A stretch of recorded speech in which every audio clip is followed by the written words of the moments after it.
Welcome back to Board Check this week. We decided to take it on the road. We're here at the Ice Forum in Kennesaw. We're here with Patrick Preventure, or at ProV20, as I tweet many times during the games. Patrick, we appreciate you coming out. Pleasure to be here.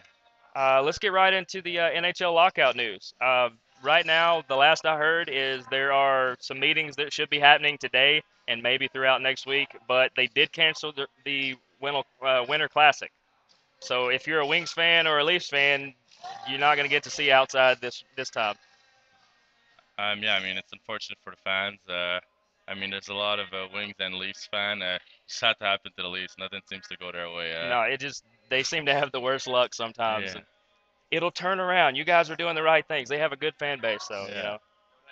Tell you what, even though I'm a Habs fan, you don't wish that to any team. absolutely. But quickly, we'll get into the Gwinnett Gladiators. They're pretty busy this week. They're actually on the road, but before you get scared that playing on the road could be bad for them, they play the same team 3 times this week. On the 7th, the 8th, and the 11th. I believe that's a Wednesday, Thursday, and a Saturday, or maybe a Thursday, Friday, and a Sunday. They're playing the Orlando Solar Bears, who used to give all of our teams a lot of fits. I don't know if you're familiar with the Solar Bears, but To be honest, not quite. I'm just starting to get more familiar with the Gwinnett Gladiators. It's definitely good. If you have a chance to go and see them, I would definitely recommend. It's good hockey. definitely. And on the 10th, in between all these Orlando dates, they're actually going to be against the Florida Everblades.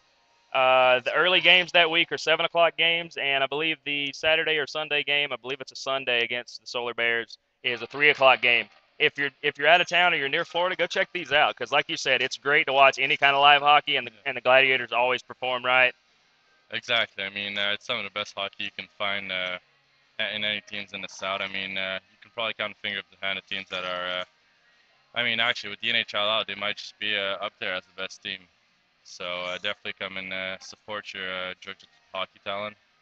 Absolutely. And we'll jump into you guys' schedule. Actually, later on tonight, you can come see everybody. If you're in the Kennesaw area, please drop by and come see them real quick. You guys are 10 and 0 at the moment. Pretty Yep. impressive. Been putting up some great numbers and everything. You have your second game against the University of Northern Florida tonight. Yeah. And, even though to only have a minimal roster, they were really playing pretty physical last night. That's what the scout report on them was, that they're very chippy, that they like to play physical, try and get you out of their game. We knew we had the skill set and the speed and the strength to take care of business. We just had to keep our head into the game, which at first we let our emotions get to us, and they hanged along for longer than we would have liked to. But Definitely. eventually we started to take care of business. Definitely, and that was it was a very eventful but very just exciting game last night. It was everybody here was going nuts, and it's always great. You got to check out the forum at least once. But got to give my quick shout out to at GTDMHCKY. Chris, I appreciate the shirt again. Once again, I can only wear one of your shirts at a time, but this is his beer league hockey. If you get a chance, go check him out. He has a lot of great stuff to choose from. His whole slogan is to either get tits or drop mitts, which for hockey lingo, all the hockey players are cracking up right now. Chris, we appreciate everything you're doing. Just for that, that's where get out of your way to go and see him. Just for that, I'm gonna have to go and see who that guy is. Absolutely. And Chris actually plays for the University of Toledo, which you guys will see, I believe, in January. Oh, I'm not checking. Go and see him anymore. So that will be the only time I can't pull for you, Chris. But they're actually doing some pretty cool things right now. They're putting up some good numbers. Should be a good thing. You guys go to Toledo to play them, actually. So I'm pretty excited. We're looking forward. We were a good D2 team last year, so it's gonna be nice to replace some D2 competition. We want to be good and win games at both levels, and we think we have the roster to do it. So it'll be exciting to play a good university like Toledo. All right. And this week's social media shout out comes to us from at JRodRC. JRod, we appreciate you sending in your questions and everything. And it's actually a question for you. Yeah. He wanted to know what brought you to KSU? What made you choose KSU? Because you're from Canada. That's a little ways from KSU. Just a bit. Well, what made me come to KSU? I had a few options, Hockey West coming in, but I played juniors in Canada before picking my school, and I had a lot of injuries, so that made the NC Div ones not as obtainable because I spent a lot of time injury roster, and that would have, I would have had to pay way too much money to even hope for that.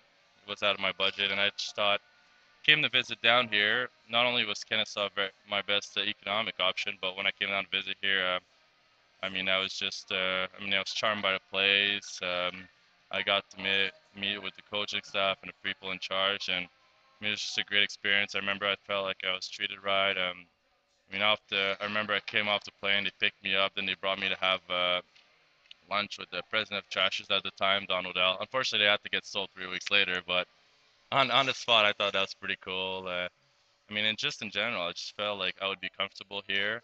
And I mean, I saw that other players like Jerry Holden and Dylan Morrison paved the way for Canadian players playing junior A and who had success playing junior A up there could still come to Kennesaw and play some quality hockey and have a good place here. Well, we definitely appreciate you coming here because Yeah. you're always exciting to watch. You know, I've likened your game to Aginla, and a few of the fans out here have actually said you play a little bit like Chara because you play real big and physical.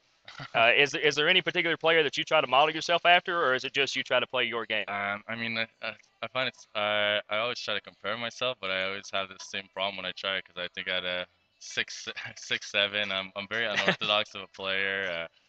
But I mean, I try. Ideally, I want to become a very good two-way. I want to become a very good two-way player, be dangerous, try and be dominant on both 200 feet of the ice, and also, I mean, at 6'7", I think I got to use that as an advantage and as a to be physical out there. So I mean, hopefully, I'd like to pattern my game around someone like Vinny Cavalier or somewhere around those areas. Just a big body who's hard to play against on all 200 feet of the ice and who's responsible defensively. Definitely. Do Before you and do you takes care hear of the that, Lightning offense. fans? As much as I would love him to be a Ranger one day, Lightning fans, he's trying to be like Vinny. You might want to check this guy out. But we definitely appreciate you coming by this week, Thank you very much. and good luck in the rest of the season. Thank you very much. And this is Jeremy from Board Check. We'll see you guys next week.